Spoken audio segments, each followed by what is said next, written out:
I'm a 3D artist, and in this video, I turned Minecraft mobs into overpowered boss versions and even got a real mod developer to rate them from 1 to 10. These are some of my best yet, so if you like what you see, appreciate if you subscribe. For my first boss, I started by blocking out a basic jellyfish. Nothing crazy yet, emphasis on yet. I've got this idea that the end could be like the deep ocean. I mean, with all the Lovecraftian horrors we find down there, it might as well be. They've got crabs the size of your dog, squids the size of your house, and goblin sharks, named for their ability to gobble these fish. I kept going on the jellyfish, but I couldn't help but think it looked too plain. I'm used to making stuff like this and this thing, so I threw down some blocks at 45-degree angles to make it look more complicated. It did the job, but next I thought it would be cool if the bell were transparent. Oh, you don't know what the bell is? That's what the uninitiated would call this thing. And those are the oral arms. My attention span is rapidly diminishing. I went with a pink and purple color scheme, but my initial plan was starting to look worse and worse. I mean, it might pass as NFT art, but would it pass as a Minecraft boss? I don't think so. I mean, just look how simple these things are. To avoid overthinking this, I added a couple more small details.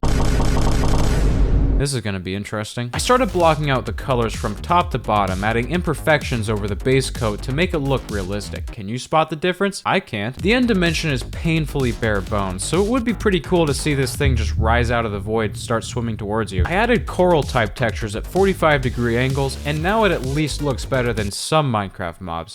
Long story short, just 2.3 gigabytes later, the texturing was starting to come together. But what else, I ask you, would make a void creature like this even worse? Babies. Did you know that jellyfish reproduce by literally launching eggs to the ocean floor, which develop into polyps that go on to bud into more jellyfish? In simpler terms, technically, I'm skipping a few steps, but this jellyfish will launch these purple eggs, which explode into several babies that try to sting you. I could be so evil and give them the levitation effect, but gamers are already oppressed enough. Can we agree on that? Okay, what if some babies play defense? They could just orbit around like this. I don't know. Oh, what if some of them can grow into adults again? Just a glimpse into my twisted mind. I added a few final touches to strengthen things up. Massive glowing balls, for example, really makes the design come together. Throw on some glare to make it look like shaders, because in this house, we love excessive post-processing. I got some insane final camera shots to show the mod developer at the end, but I assure you, this boss was only the practice run compared to the next one. The jellyfish wasn't that hard, but for my next idea, I'm going to need pure focus, rivaling that of a child with an iPad. As you already know, I'm one of the most productive people around. I procrastinate for 3 weeks, and then do 3 weeks of work in a day. This video is partnered with One Shot Energy, who makes healthy and convenient energy supplements for gamers, athletes, and people who edit videos. These bad boys are low in sugar and provide essential vitamins and immune system support, so I can at least feel kind of good about staying up all night. Click their link in the description or use my code DanielK to get some for yourself. Hey, they even made some for me. That's kind of cool. For my next boss, I started with a humanoid model. Humanoid is a loose term here, okay? If you can't tell yet, it's based on the Warden from the Deep Dark, but with a few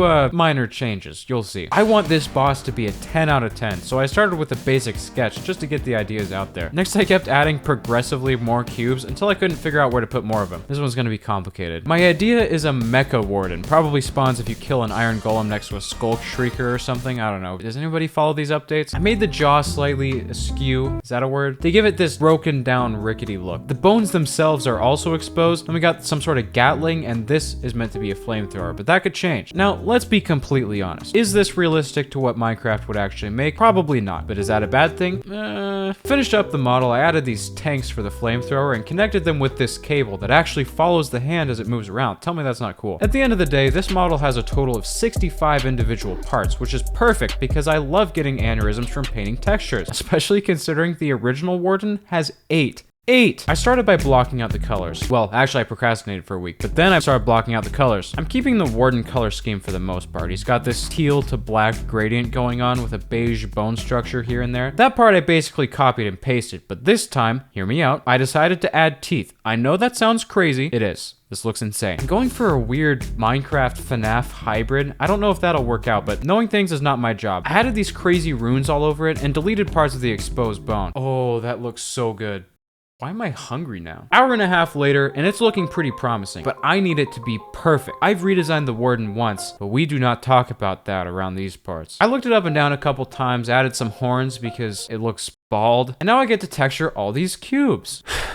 I can do this. I started with the head, adding tons of color variation. There's probably a quicker way to do this, but if there is, I'm too lazy to find it. I even made some of the teeth different lengths. Really sells the whole British, I mean, rickety design. Next, I worked on the armor plating, the runes, made a few things glow in the dark. Yeah, this is cool. For the arms, I matched the bone pattern the warden uses, along with the typical teal gradient. Now let's talk about these weapons. For the flamethrower, I want a similar look to the soul fire rather than this basic stuff, so I made the back tanks glow as well. And yes, technically a flamethrower shoots gas, not fire, but we're talking about a game where teleportation is easier than finding a horse, so I think we're okay. For the Gatling, I gave it a glowing center and a bone exterior. I imagine it would spin around like this. Pretty cool. I'm not gonna drag this out. It took a long time and it was really painful, but in the end, it was worth it because this is the old warden and this is the new one. Compared to the original, the mecha warden would be about 1 block taller and probably a lot beefier. I don't know why anyone would want to fight this thing, but what do I know? If you designed this boss, what would it do? What would it drop? You guys are made of ideas. In the meantime, I set up some final camera shots, and with that, I was out of time because the day had finally arrived for the mod developer to judge my work.